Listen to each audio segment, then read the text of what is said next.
Untuk materi kali ini kita akan membahas terkait parameter performansi dari jaringan wireless. Jadi di sini memang lebih ke penerapan seperti contoh nyatanya bagaimana kita mengukur performa atau kualitas dari jaringan wireless itu sendiri. Untuk materi yang akan diberikan itu ada 4. Yang pertama ada coverage, yang kedua ada power atau dayanya, yang ketiga ada bandwidth, yang keempat ada throughput. Jadi antara 4 materi yang ada di sini itu bisa dibilang saling terkait satu dengan yang lainnya. Jadi apabila coverage-nya kurang bagus gitu ya, nanti kualitasnya juga kurang bagus. Nah, apa itu coverage? Nanti juga ada pembahasannya seperti itu. Nah, masing-masing materi ini mewakili kualitas atau menjadi parameter utama untuk menunjukkan kualitas dari jaringan wireless itu sendiri. Nah, yang pertama di sini kita akan membahas terkait coverage.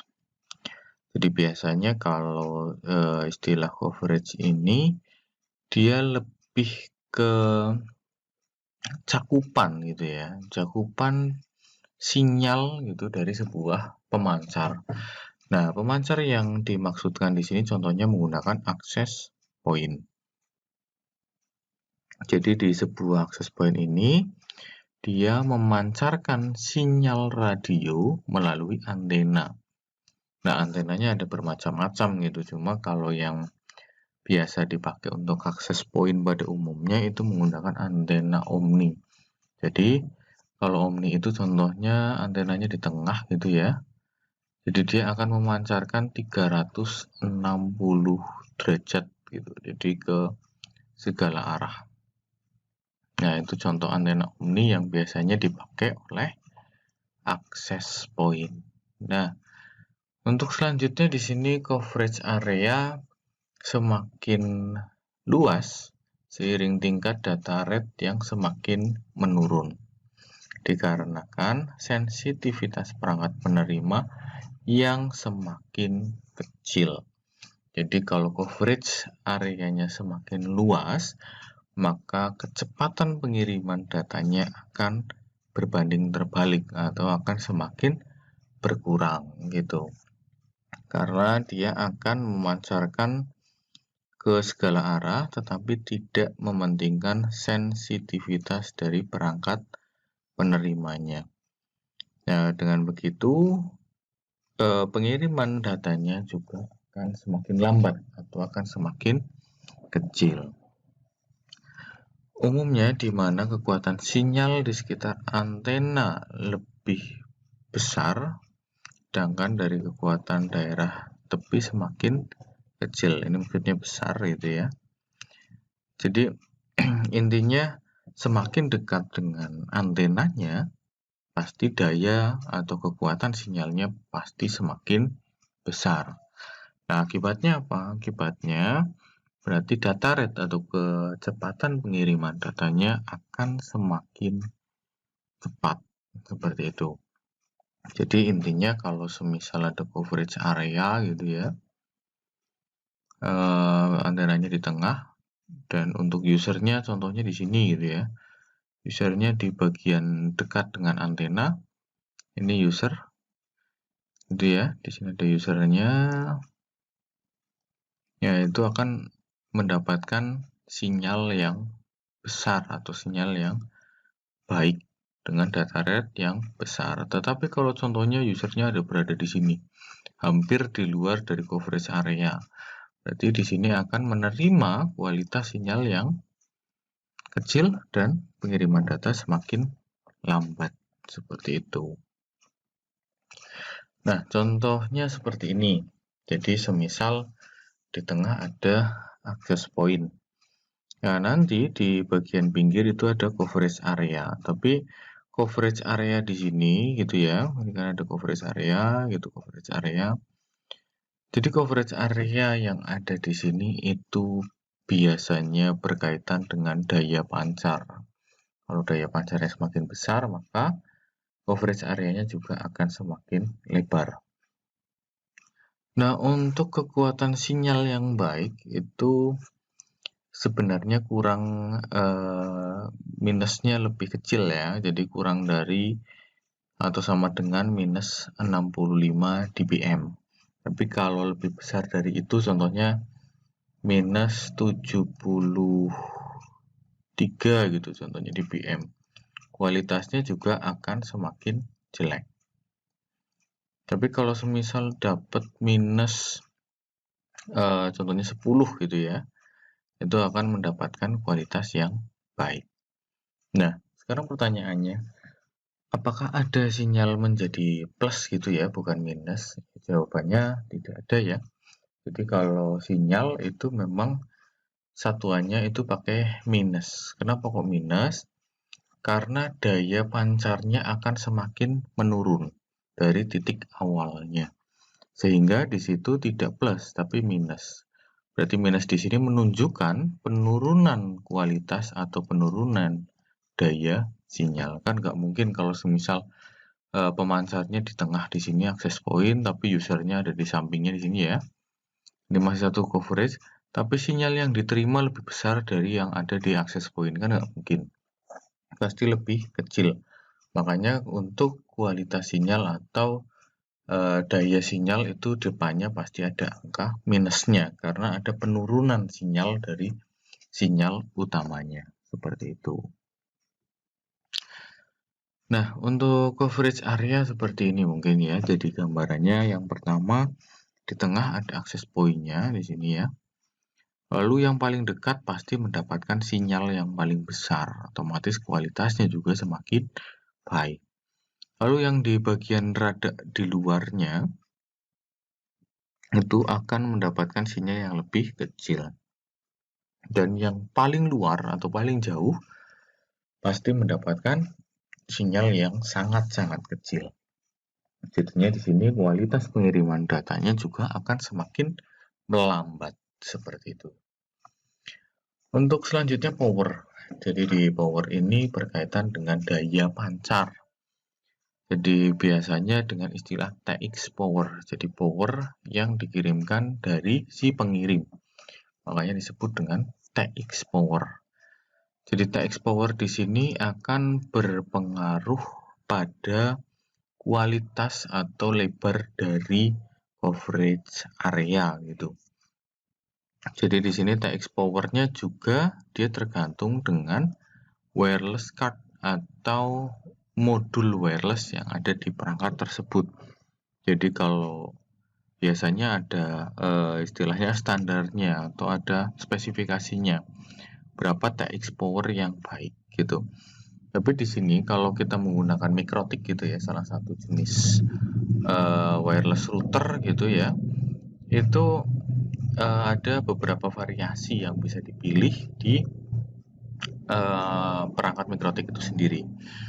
Jadi contohnya di sini ada powernya 21 dBm, ada yang pakai 29 dBm sampai dengan 31 dBm. Nah, pemilihan dari beberapa variasi TX power ini biasanya disesuaikan dengan keadaan sesungguhnya di lapangan. Jadi kalau semisal kok di pembuat jaringan wireless itu ya atau adminnya yang membuat itu daerah sekitar akses point yang dipasang itu banyak obstacle-nya atau banyak penghalangnya. Berarti otomatis dia diarahkan untuk menggunakan daya yang besar seperti itu. Jadi untuk secara default menggunakan daya pancar, TX power, wireless bervariasi ya, tergantung dari berapa besar data rate yang digunakan. Jadi yang menarik di sini adalah semakin kecil data rate, maka semakin besar TX power-nya. Nah, gitu. Jadi kecepatan datanya semakin lambat gitu ya. Tetapi di sini TX power-nya, daya yang digunakan akan semakin besar. Tetapi sebaliknya, semakin besar data rate-nya atau pengiriman datanya, maka semakin kecil TX power-nya. Jadi kalau pengiriman data dengan cepat, dia membutuhkan daya yang kecil. Itu karena biar fokus dengan perangkat yang dikirimkan atau yang digunakan, perangkat user maksudnya. Tapi kalau dia menggunakan data rate atau pengiriman data yang lambat, itu membutuhkan TX power yang besar. Nah, ini kenapa kok demikian? Ini berkaitan dengan coverage tadi. Jadi kalau dayanya semakin besar, maka coverage-nya akan semakin luas. Secara otomatis dia berimbas pada kualitas sinyalnya. Jadi kalau coverage-nya semakin luas, kualitas sinyalnya juga akan semakin rendah gitu.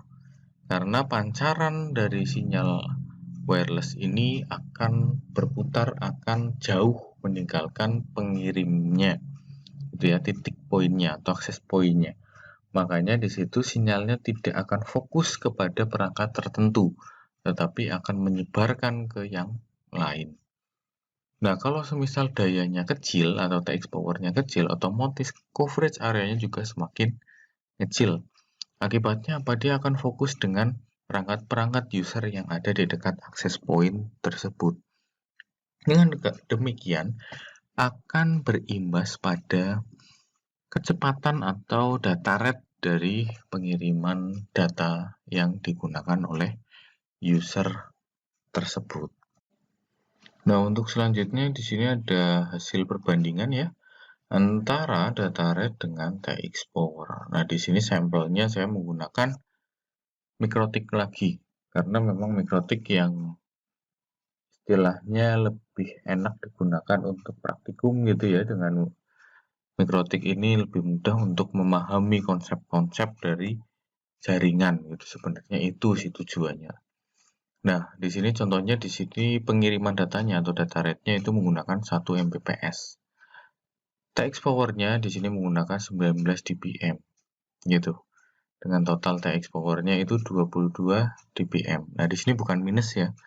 Karena di sini dia memancarkan, bukan menerima. Jadi kalau memancarkan dia pasti positif. Tapi kalau diterima itu sudah bernilai negatif gitu. Nah, itu untuk 1 Mbps. Nah, kita bandingkan terus ke bawah gitu ya. Itu contohnya saya menggunakan 36 Mbps kecepatannya atau data rate-nya. Di sini hanya membutuhkan TX power sekitar 17 dBm atau totalnya TX power itu 20 dBm. Jadi dengan demikian memperkuat teori bahwa data rate atau pengiriman datanya semakin cepat, maka memerlukan TX power yang semakin kecil seperti itu. Nah, ini pengaturan TX power juga bisa digunakan untuk coverage area. Contohnya yang sebelah ini ya, kiri ya. Yang sebelah kiri ini ada di satu ruangan, yaitu ruangan besar yang terdiri atas dapur, lab komputer, dan ruang kantor gitu. Masing-masing ada akses point-nya. Nah, di sini kalau tidak ada pengaturan TX power, maka akan ada irisan di sini. Nah, irisan-irisan di sini biasanya akan mengakibatkan yang namanya interferensi. Nah, interferensi itu akan mengakibatkan turunnya kualitas sinyal atau turunnya kecepatan pengiriman data atau data rate-nya. Nah, bagaimana cara mengatur agar tidak terjadi irisan seperti ini, agar tidak terjadi interferensi antara satu akses point dengan akses point yang lain. Nah, ini harus dihilangkan ini, dua ini. Nah, caranya itu pengaturan TX power. Contohnya dapur di dalam ruangan yang kecil gitu ya. Di situ kita bisa atur TX power yang kecil juga untuk mengurangi coverage-nya. Lalu di lab komputer di situ ada satu ruangan juga yang memang tidak terlalu besar. Itu bisa dikurangi juga untuk TX power-nya. Nah, ruang kantor ini memang ruangannya besar gitu ya. Ini bisa digunakan atau bisa disetting ke TX power yang besar. Nah, ini selanjutnya di TX Power yang saling bersinggungan itu sama ya seperti tadi yang sudah dijelaskan. Nah, di sini wireless itu ada istilahnya namanya interferensi tadi ya, ada dua diempitan frekuensi secara bersamaan yang menyebabkan turunnya throughput. Throughput itu kecepatan asli. Itu nanti kita bahas throughput itu apa. Dan kualitas CCQ atau Client Connection Quality. Nah, di sini biasanya kalau sinyalnya, contoh kita menggunakan jaringan wireless dengan sinyal barnya, contohnya ada 4 ini kan. Berarti kan sinyalnya besar sekali. Tapi nilai CCQ-nya hanya contohnya 6% gitu. Hanya 6%. Berarti gimana? Sinyalnya kuat, tapi kualitas pengiriman datanya itu jelek. Akibatnya apa? Sinyalnya bagus, besar sekali, tapi pada saat pengiriman lambat sekali. Kadang disconnect.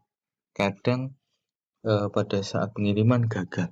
Padahal sinyalnya udah bagus. Itu ada kaitannya dengan yang namanya CCQ ini atau Client Connection Quality. Nah, selanjutnya di sini kita bahas masuk ke dalam bandwidth atau lebar pita. Nah, di sini biasanya bandwidth itu diidentifikasikan dengan lebar jalurnya. Lebar jalur dari apa? Dari traffic pengiriman datanya. Jadi kalau semisal kita menggunakan analogi jalan umum gitu ya, di dalam jalan umum itu akan terdapat lebar jalannya, gitu ya, lebar jalan untuk melewatkan kendaraan-kendaraan yang ada di situ. Nah, lebar jalan itu yang disebut dengan bandwidth itu. Nah, di sini selanjutnya untuk bandwidth biasanya dibentuk atau ditampilkan dalam satuan waktu atau bit per second, kbps, mbps, dan seterusnya. Di sini bandwidth merupakan satu ukuran transfer data download maupun upload yang bisa digunakan dalam jaringan komunikasi. Nah, bandwidth ini biasanya antara download dengan upload itu besar downloadnya dibanding uploadnya, seperti itu. Jadi itu biasanya untuk langganan internet yang masih relatif murah gitu ya. Itu biasanya downloadnya lebih besar dibanding uploadnya, seperti itu. Nah, bandwidth ini biasanya juga identik dengan contohnya langganan IndiHome gitu ya, dengan bandwidth itu atau dengan paket yang 10 Mbps itu. Apakah kita dapat 10 Mbps? Ya tidak gitu ya. Kita pasti dapat untuk downloadnya tidak sampai 10 Mbps. Kenapa kok seperti itu?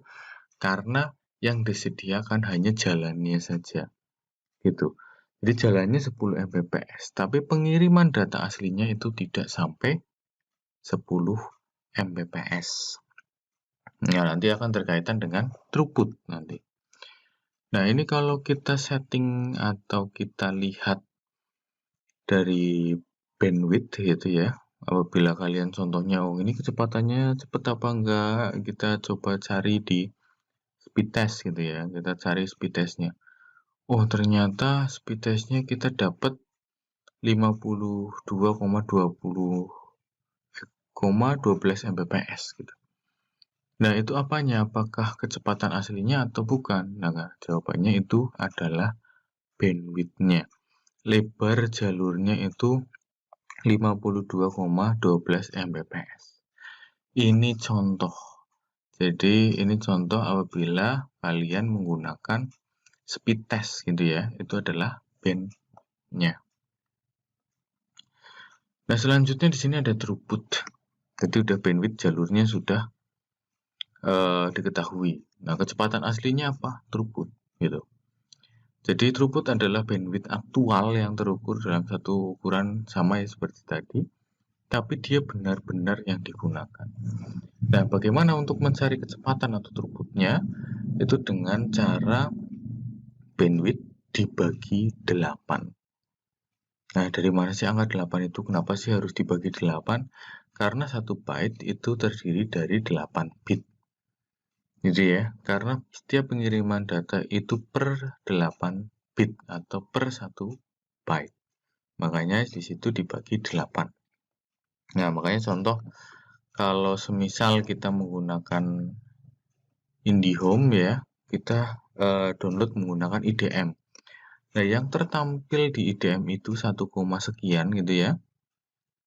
Itu adalah yang disebut dengan throughput, bukan bandwidth. Gitu ya. Nah, tadi kalau contohnya langganan kita 10 Mbps, kita speed test 10 Mbps, ternyata downloadnya hanya 1,6 gitu ya. Atau 1, sekian gitu. Kok seperti itu, nggak dapat 10? Ya, balik lagi. Untuk melihat kecepatan asli atau melihat throughputnya, itu bandwidth dibagi dengan 8. Nah, itu seperti itu caranya. Jadi, kalau semisal kalian download gitu ya, saya langganan IndiHome contohnya 100 Mbps gitu. Itu balik lagi adalah bandwidth-nya. Jadi nanti kalau download dapatnya berapa ya, sekitar 12, 13 atau sampai dengan 16 gitu ya. Antara itu saja karena 100 Mbps itu dibagi dengan 8. Jadi nggak mungkin kita download dapat 100 Mbps gitu dengan bandwidth 100 Mbps gitu. Nah, bagaimana untuk pembagian bandwidth atau throughput-nya ini? Itu secara sistem atau secara teori gitu ya, itu akan dibagi rata atau adil. Jadi kalau contohnya ada bandwidth 100 Mbps yang make cuma 2 orang dengan kepentingan yang sama, itu akan dibagi 2. Berarti masing-masing user akan mendapatkan 50 Mbps. Nah, bagaimana kalau ada 4 orang? Berarti dibagi 4, jadi sekitar 25 Mbps bandwidth-nya. Dan seterusnya seperti itu. Itu cara-cara untuk kita melihat kualitas dari sinyal wireless-nya. Jadi kalau semisal tadi saya review itu ya dari awal, kalau dilihat dari materinya, jadi di materi itu, nah ini, jadi kalau semakin luas coverage areanya, dia akan menjadikan cakupannya akan semakin baik. Tetapi pengiriman datanya akan semakin rendah. Lalu kalau semisal kita menggunakan power yang besar, apakah itu menjamin kualitas bandwidth-nya akan semakin baik, kualitas pengiriman data rate-nya semakin baik? Tidak. Tapi semakin kecil power akan menaikkan data rate atau pengiriman data dari user. Lalu bandwidth, nah bandwidth dengan throughput hampir sama tadi. Semakin besar bandwidth-nya maka akan semakin baik, semakin besar throughput-nya juga akan semakin baik. Maka di sini coverage yang kecil gitu ya, itu menghasilkan kualitas yang baik, power yang kecil akan menghasilkan kualitas yang baik juga, bandwidth yang besar akan menghasilkan kualitas yang baik, dan throughput yang besar akan menghasilkan kualitas yang baik. Mungkin itu beberapa materi terkait parameter performansi dari jaringan wireless.